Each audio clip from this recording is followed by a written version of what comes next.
महाराष्ट्र सरकार के मंत्री चंद्रशेखर बावनकुले ने विभिन्न समसामयिक मुद्दों पर अपनी प्रतिक्रिया देते हुए कहा कि राजस्व विभाग में प्रशासनिक कार्यों को अधिक प्रभावी और गतिशील बनाने के उद्देश्य से जिलाधिकारी, अतिरिक्त जिलाधिकारी, निवासी उपजिलाधिकारी तथा अन्य उपजिलाधिकारियों के बीच जिम्मेदारियों का नया कार्य विभाजन किया गया है।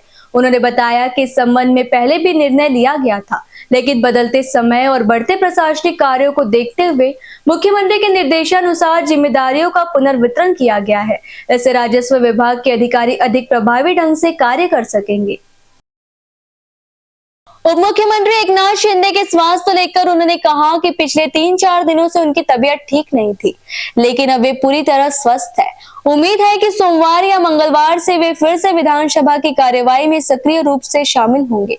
मैसिंग लिंक विवाद पर बावनकुले ने कहा कि काम के दौरान कभी कभी कुछ खामियां रह जाती है और कई बार अत्यधिक बारिश जैसी परिस्थितियां भी ऐसी घटनाओं का कारण बनती है।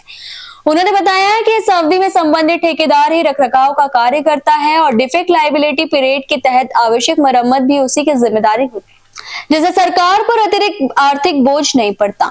आरटीओ के कथित अनियमितताओं के संबंध में उन्होंने कहा कि इस विषय पर परिवहन मंत्री प्रताप सरनाईक से चर्चा हुई है। शिकायत मिलने के बाद उन्होंने संबंधित मामले में कड़ी कार्रवाई की है। भाजपा विधायक अमित साइट के कथित बयान पर बावनकुले ने कहा कि अमित साइट एक परिपक्व और संवेदनशील नेता है। संभव है कि उनके बयान का संदर्भ अलग रहा हो या कोई गलतफहमी हुई हो। उन्होंने विश्वास जताया कि किसी संवेदनशील विषय पर गैर जिम्मेदाराना टिप्पणी नहीं करेंगे। बीएनसी निधि के कथित दुरुपयोग को लेकर जयंत पाटिल के आरोपों पर प्रतिक्रिया देते हुए बावनकुले ने कहा कि यह बयान हास्यास्पद है।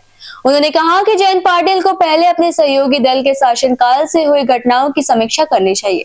उन्होंने यह भी कहा कि सरकारी धन बैंक में जमा रखने के बजाय उसका विकास कार्यों में उपयोग होना चाहिए, लेकिन उसके उपयोग में पूरी पारदर्शी और जवाबदेही सुनिश्चित की जानी चाहिए। अतिरिक्त जिल्हाधिकारी, आरडीसी आणि डेप्युटी कलेक्टर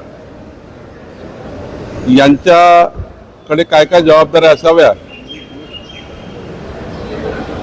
12 वर्षापूर्वी विभाजन झालं होतं, पण आता बदलत्या काळामध्ये काही जबाबदाऱ्या ॲडिशनल कलेक्टरच्या वाढवल्या, काही जिल्हाधिकाऱ्यांना वर्क केल्या आहेत, काही आरडीसीला वर्क केलं आहे।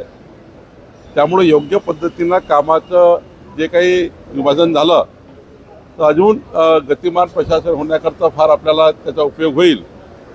आणि म्हणून मला असं वाटतं की माननीय मुख्यमंत्री देवेंद्र फडणवीस जी यांनी सुचवल्याप्रमाणे आम्ही आता हे विभाजन केलेलं आहे।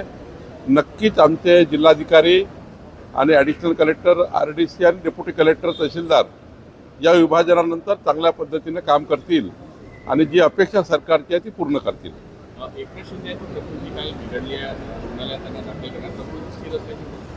नाही, मला वाटतं की थोडा 3-4 दिवसापासून एकनाथजीची तब्येत चांगली नाही आहे, पण आता तब्येत ठीक आहे। निश्चितपणे उद्या, परवा, सोमवार, मंगळवारी एकनाथजी पुन्हा विधिमंडळात येतील।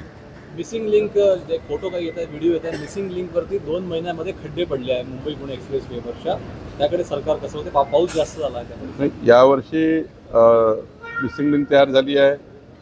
कधी कधी आपण काम करताना काही गोष्टी राहून जातात, त्याच्यामुळे होतं। कधी कधी खूप जास्त पाऊस असल्यामुळे होतं, पण त्यातून आपल्याला कळतं आणि तो हा जो पिरियड असतो वर्षभराचा, तो त्या ठिकाणी कॉन्ट्रॅक्टरकडेच त्याचं मेंटेनन्स असतं। त्या वर्षात त्याला पूर्ण चेक करावं लागतं, कुठे कुठे कामात काही बिघाड झाला त्यांच्याकडनंच ते करून घ्यावं लागतं। त्यामुळे डिफेक्ट लायबिलिटी पिरियड जो असतो याकरता असतो की वर्षभर 6 महिने जे काही आहे त्यात दिलेल्या कॉन्ट्रॅक्टमध्ये त्या काळात त्यांनी पूर्ववत करून द्यायचं असतं, त्याला सरकारचे पैसे लागत नाही। त्यामुळे आता कळलं आपल्याला की कुठं त्या ठिकाणी कामात काही राहून गेलं किंवा पावसामुळे काही होऊ शकतं। अशा वेळी तर सरकारचा म्हणूनच हा काळ असतो, त्या काळात सरकार त्यांच्याकडे दुरुस्त करून देतं।